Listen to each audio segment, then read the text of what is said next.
মিরাজ আমাদের শেখায় আল্লাহর কাছে যাওয়ার পথ আকাশে না, বরং সিজদায়।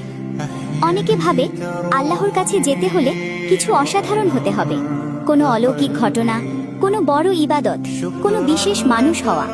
কিন্তু মিরাজ একটা ভিন্ন সত্য শেখায়।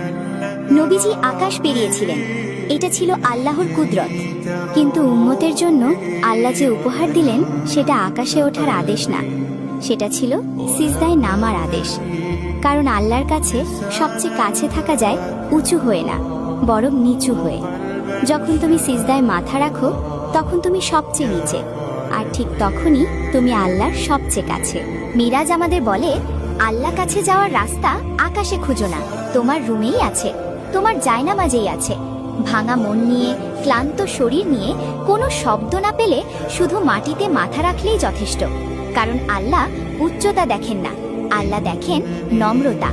নবী সাল্লাল্লাহু আলাইহি ওয়াসাল্লাম মিরাজ থেকে ফিরে এসে উম্মতকে এটা শেখাননি কিভাবে আকাশে ওঠে, তিনি শিখিয়েছেন কিভাবে দিনে 5 বার নিজেকে আল্লাহর সামনে নম্র করা যায়।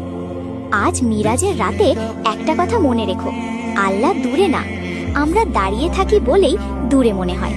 নিচু হয়ে যাও, সিজদায় চলে যাও, আল্লাহর কাছে যাওয়ার সবচেয়ে ছোট পথ সেখানেই।